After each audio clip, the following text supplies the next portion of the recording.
এমন ব্যক্তিকে বাইতুল মুকাররমে খতিব বানানো হয়েছিল যিনি সেই দলের এমপি পদপ্রার্থী ছিলেন।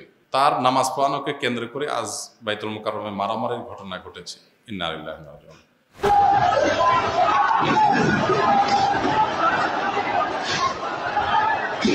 শেখ হাসিনা থাকতে যে রুহুল আমিন ছিল, তো এই সপ্তাহে আবার ও এসে ফিতনা সৃষ্টি করছে। কুন্ডা নিয়ে আসছে, টুপি কিনে দিছে, তো তারা এসে ঝামেলা সৃষ্টি করছে মানুষদের সাথে। যারাই এখানে মারামারির পরিবেশ তৈরি করেছে তারাই ইসলামী দৃষ্টিকোণ থেকে মসজিদের সম্মানহানি করেছে।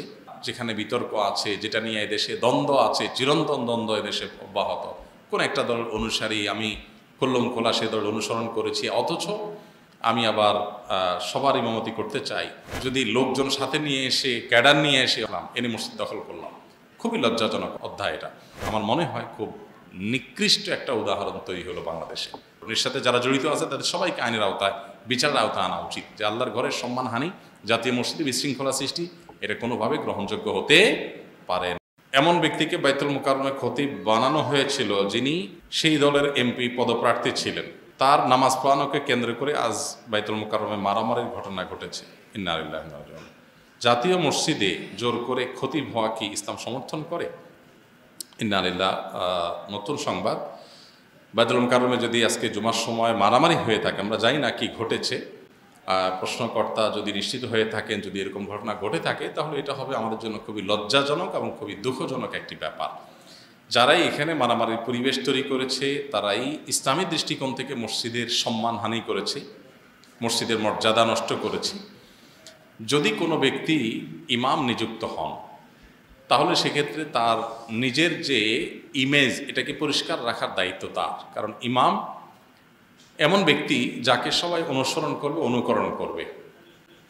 বিধায় কোনো ইমাম যদি নিজের কর্মকাণ্ডের কারণে তিনি বিতর্কিত হয়ে যান, তাহলে সেক্ষেত্রে সেই ইমামের কর্তব্য হয়ে যায় নিজে থেকে সরে যাওয়া। এটা যে কোনো মসজিদের জন্য প্রযোজ্য। হ্যাঁ, অহেতুক বিতর্ক সৃষ্টি করছেন সেটা এক জিনিস, কিন্তু আপনার মুসল্লিদের মেজরিটি আপনাকে চায় না, এরকম জায়গায় জোর করে ইমামতি করা শরীয়তের দৃষ্টিকোণ থেকে জায়েজ নাই। নবী করিম সাল্লাল্লাহু আলাইহি সাল্লাম সেই ব্যক্তির সমালোচনা করেছেন বা সেই কাজটাকে তিনি নিন্দা হিসাবে উল্লেখ করেছেন, হাদিসে আখ্যায়িত করেছেন। যদি কোনো ব্যক্তি ইমামতি করেন অথচ তার মুসল্লিরা তার উপরে কারিহ বা নাখোশ, মুসল্লিরা তাকে চায় না, তারপরে তিনি জোর করে ইমামতি করতে চান, এই ইমাম কখনো ভালো মানুষ হতে পারে না এবং এই কাজটা কখনো ভালো কাজ হতে পারে না। নবী করিম সাল্লাল্লাহু আলাইহি ওয়াসাল্লামের হাদিসে এই কাজটির খারাপ হওয়ার ব্যাপারে আলোচনা হয়েছে। অতএব এই রকম পরিস্থিতিতে জোর করে আমাকে ইমামতি করতে হবে, খতিব করতে হবে, এটা একেবারেই ন্যাক্কারজনক। এবং বিশেষ করে জাতীয় মসজিদের মতো জায়গা, যেখানে আসলে গোটা দেশের মানুষ যেটার দিকে তাকিয়ে থাকে, যেখান থেকে শেখার চেষ্টা করে, সেখানে এরকম ঘটনা যদি হয়ে থাকে সেটা খুবই দুঃখজনক এবং অনভিপ্রেত ঘটনা। এরকম হওয়া উচিত না। মসজিদের আদব লেহাজ আমাদের সবাই বজায় রাখা উচিত। সবাই, কোনো যুক্তিতে মসজিদে মারামারি, কোনো যুক্তিতে যে মসজিদই হোক, সেটা গ্রহণযোগ্য না। আল্লাহ তাআলা আমাদেরকে হেদায়েত দান করুন। আর ইমাম সাহেব, খতিব সাহেব হিসাবে যারাই দায়িত্বপ্রাপ্ত হবেন, তারা বিতর্কের ঊর্ধ্বে থাকার চেষ্টা করবেন। হ্যাঁ, মানুষ হিসাবে কেউ বিতর্কের ঊর্ধ্বে উঠে যাবেন না, ভুল আমাদের হতে পারে। কিন্তু যদি মেজরিটি মানুষের কাছে আমি বিতর্কিত হয়ে যাই বা মেজরিটি মানুষ যদি আমাকে না চায়, তাহলে সেক্ষেত্রে আসলে জবরদস্তি সেখানে জায়গা বা চেয়ার দখল করা বা ইমামতির জায়গা দখল করে রাখা, এটা একেবারে অযৌক্তিক। মসজিদের সম্মানার্থেই, আল্লাহর ঘরের সম্মানার্থে, দিনের প্রতি শ্রদ্ধার জায়গা থেকে আমাদের এই সমস্ত ক্ষেত্রে দায়িত্বশীল হওয়া উচিত। কিন্তু যদি বাইতুল মুকাররমে এরকম ঘটনা ঘটে থাকে, আমাদের জন্য খুবই লজ্জাজনক ঘটনা এবং খুবই দুঃখজনক একটি ঘটনা।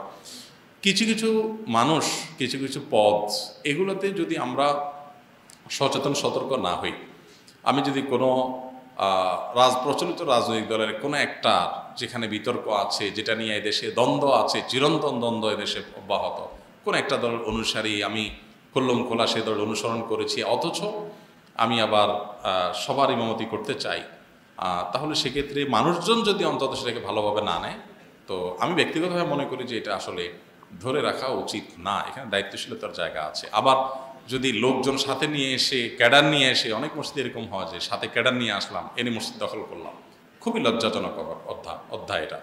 ক্যাডার নিয়ে দখল করাটা যেরকম লজ্জাজনক, ক্যাডার নিয়ে উৎখাত করাটাও লজ্জাজনক। এগুলো কোনোটাই আসলে আল্লাহর ঘরের শানের সাথে যায় না, আল্লাহর ঘরের প্রতি আদব লেহাজের বরখেলাপ। আমরা এই ধরনের ঘটনা যদি ঘটে থাকে, তাহলে আমার মনে হয় খুব নিকৃষ্ট একটা উদাহরণ তৈরি হলো বাংলাদেশে। আল্লাহ তাআলা আমাদেরকে হেফাজত করুন। এর সাথে যারা জড়িত আছে তাদের সবাইকে আইনের আওতায়, বিচারের আওতা আনা উচিত, যে আল্লাহর ঘরের সম্মানহানি, জাতীয় মসজিদে বিশৃঙ্খলা সৃষ্টি, এটা কোনোভাবে গ্রহণযোগ্য হতে পারে না।